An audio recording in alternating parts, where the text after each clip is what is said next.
Shalom, Shalom, berjumpa kembali bersama Nathanael dan Elizabeth di Sambal, Sambal, sama-sama sama-sama belajar belajar Alkitab. Alkitab. Kita hari ini masuk di pasal yang baru, yaitu di pasal yang ketujuh. Apa yang akan kita pelajari hari ini? Kita baca bersama dari ayat yang pertama sampai dengan ayat yang ke-13. Yesus pergi ke Yerusalem untuk hari raya Pondok Daun. Sesudah itu, Yesus berjalan keliling Galilea, sebab ia tidak mau tetap tinggal di Yudea, karena di sana orang-orang Yahudi berusaha untuk membunuhnya. Ketika itu sudah dekat hari raya orang Yahudi, yaitu hari raya Pondok Daun. Maka kata saudara-saudara Yesus kepadanya, "Berangkatlah dari sini dan pergi ke Yudea, supaya murid-muridmu juga melihat perbuatan-perbuatan yang engkau lakukan. Sebab tidak seorang pun berbuat sesuatu di tempat tersembunyi, jika ia mau diakui di muka umum. Jikalau engkau berbuat hal-hal yang demikian, tampakkanlah dirimu kepada dunia."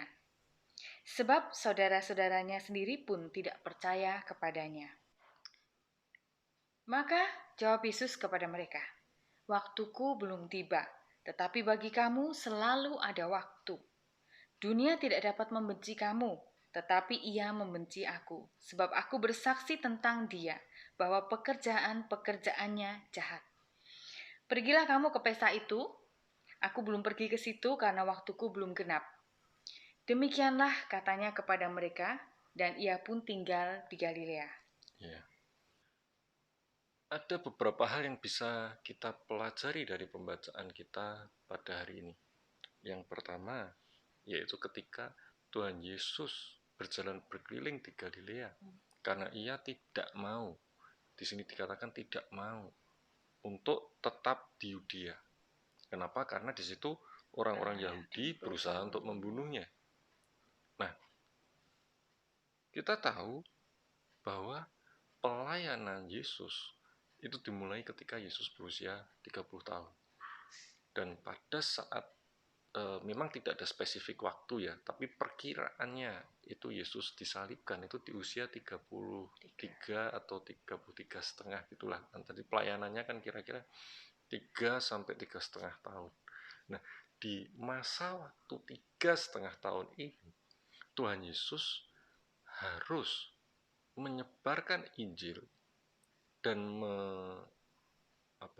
memuridkan murid-muridnya yang ada di panggilannya adalah untuk bangsa Israel. Bayangkan waktu yang mesti dihabiskan Tuhan Yesus pada saat ia melakukan tugas penginjilannya. Maka dikatakan ia tidak mau, bukannya tidak berani, tapi kalau daripada Yesus di sana, tapi justru menimbulkan kekacauan, menimbulkan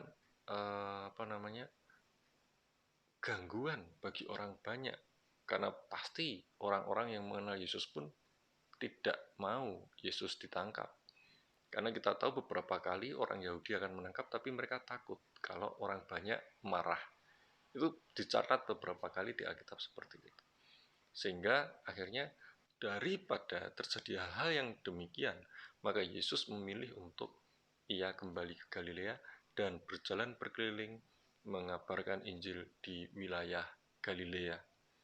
Kemudian kita bisa melihat juga bagaimana saudara-saudara Yesus, memang ini tidak tahu ya, itu saudara kandung atau bukan, akan tetapi dikatakan di situ saudara-saudaranya ini berkata kepada Yesus dengan perkataan yang sepertinya membangun gitu, sepertinya mendorong, mendukung Yesus. Akan tetapi kalau kita pelajari lebih detail, sebetulnya tidak demikian. Kenapa mesti ke Yudea? Padahal saya yakin mereka tahu bahwa Yesus akan dibunuh jika ke Yudea. Tapi mereka juga mengatakan supaya murid-muridmu melihat perbuatan-perbuatan yang telah engkau lakukan.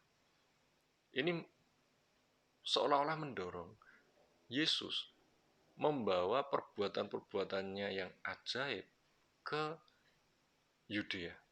Sehingga murid-murid yang ada di sana atau orang-orang Yahudi yang pada hari raya Pondok Daun ini datang semua ke Yudea, mereka akan melihat, mereka akan mengerti bahwa Yesus datang dan membawa tanda-tanda serta perbuatan-perbuatan yang ajaib. Tidak seorang pun berbuat sesuatu di tempat tersembunyi jika ia mau diakui di muka umum. Nah, ini ada suatu Ya. ada suatu Dugaan. nilai Apa? dunia, Ya. nilai dunia yang waktu itu berlaku di orang-orang Farisi, orang-orang Yahudi, di mana mereka kalau pandai mempelajari kitab suci, mengerti tentang hukum Taurat, maka mereka tuh posisinya jadi lebih tinggi. Mereka jadi Dan orang akan yang dihormati. diakui, betul. Diakui oleh orang-orang. Dan itulah yang dikatakan oleh saudara-saudaranya. Istilahnya kalau dalam bahasa sederhananya mungkin begini. Akuilah kalau bahwa mau terkenal, kamu yang gitu ya. itu. Kalau mau terkenal, sudah ayo ke sana. Kan disitulah tempatnya orang berkumpul.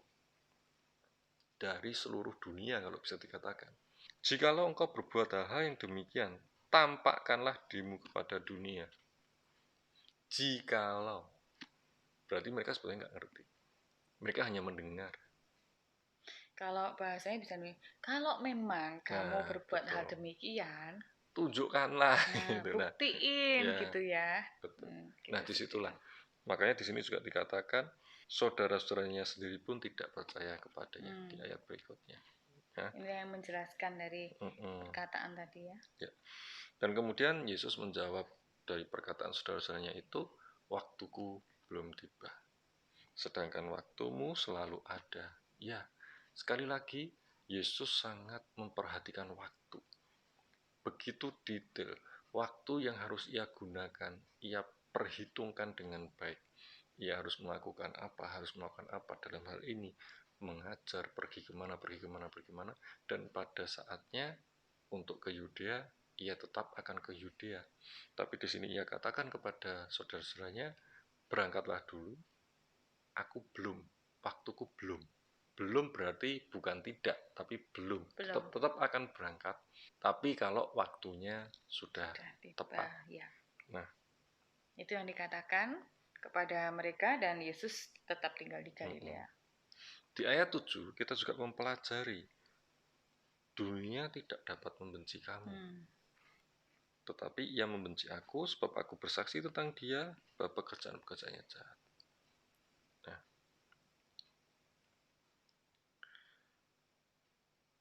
Tuhan Yesus ingin memberitahu sebetulnya mengenai apa yang ia kerjakan sesungguhnya. Bahwa apa yang ia kerjakan itu adalah untuk membawa perubahan kepada dunia ini. Seperti kita telah pelajari beberapa hari yang lalu, bahwa dunia ini berada di bawah kuasa kerajaan dunia, berada di bawah kerajaan kegelapan. Yesus datang untuk menginvasi dengan kerajaan Allah. Itulah kenapa kita bisa melihat bahwa dunia ini penuh dengan belenggu, penuh dengan kesakitan, penuh dengan orang kerasukan setan di masa itu.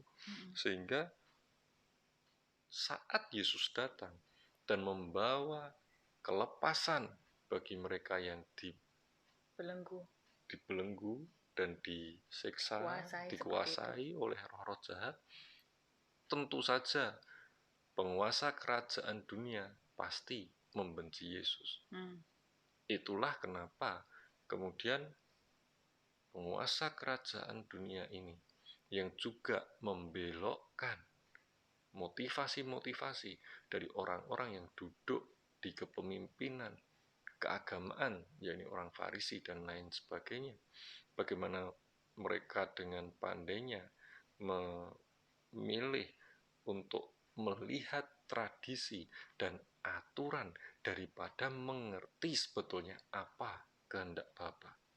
Itulah yang menyebabkan dunia membenci Yesus. Orang-orang Yahudi berusaha untuk membunuh Yesus. Karena apa? Karena Yesus melakukan penyembuhan di hari Sabat. Padahal mereka memegang tradisi Sabat tidak boleh ada pekerjaan apapun. Inilah yang Tuhan Yesus katakan tadi. Tuhan Yesus datang membawa terang, membawa penggenapan isi hati dan kehendak Bapa itu sebetulnya seperti apa. Tetapi sesudah saudara-saudara Yesus berangkat ke pesta itu, ia pun pergi juga ke situ, tidak terang-terangan, tetapi diam-diam. Orang-orang Yahudi mencari dia di pesta itu dan berkata, "Di manakah ia?" Dan banyak terdengar bisikan di antara orang banyak tentang dia. Ada yang berkata, "Ia orang baik." Ada pula yang berkata, "Tidak, ia menyesatkan rakyat." Tetapi tidak seorang pun yang berani berkata terang-terangan tentang dia karena takut terhadap orang-orang Yahudi. Ya, di ayat yang barusan kita baca ini adalah penegasan dari apa yang tadi kita pelajari bersama. Jadi Tuhan Yesus tetap berangkat karena waktunya sudah tiba untuk berangkat. Kemudian di situ pun dikatakan Yesus berangkat secara diam-diam. Karena apa? Karena Tuhan Yesus tidak ingin terjadi apa-apa dengan keluarganya. Karena dikatakan di situ orang Yahudi mencari dia, mencari Yesus di pestanya. Di manakah dia? Dan yang makin menegaskan lagi adanya pro dan kontra di kerumunan orang banyak. Bayangkan apa yang terjadi pada saat akhirnya di situ di tengah-tengah Yesus menampakkan diri, kemudian ia langsung menyatakan segala apa yang ada dirinya. Pasti kalau orang Yahudi kemudian berusaha menangkap Yesus, akan terjadi kekacauan. Karena sudah jelas terpisah dua. Dan di sini bisa kita lihat bahwa orang-orang Yahudi memiliki kuasa dan orang-orang Yahudi dalam tanda kutip seperti menyebar teror kepada orang-orang yang mulai mendukung Yesus. Kenapa? Karena di ayat terakhir kita bisa melihat tidak seorang pun yang berani terang-terangan tentang dia karena takut terhadap orang-orang Yahudi. Nah, kita belajar apa hari ini?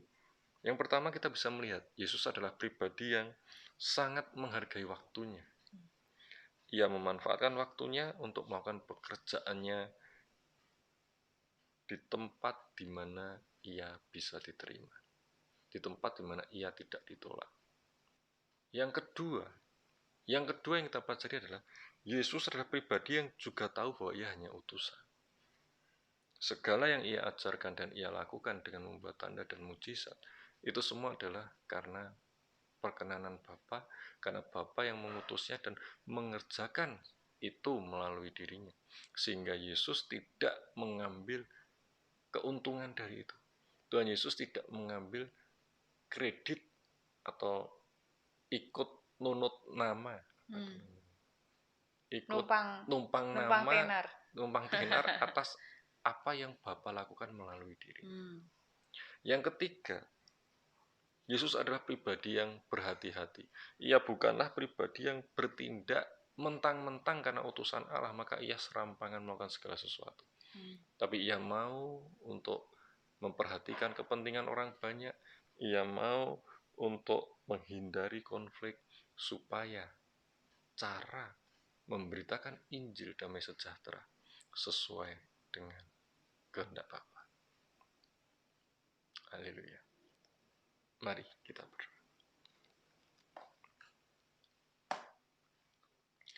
Bapa, kami bersyukur dan berterima kasih untuk firman yang Kau berikan pada hari ini. Bila kami boleh belajar dari Yesus yang mengerti untuk memiliki hikmat bagaimana memanfaatkan waktu, bagaimana memiliki kerendahan hati, dan mementingkan kepentingan orang lain. Terima kasih Tuhan. Kami bersyukur untuk waktu ini.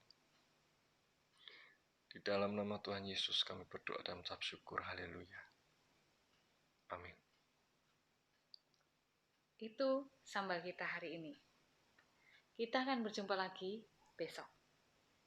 Sampai jumpa. Tuhan Yesus memberkati.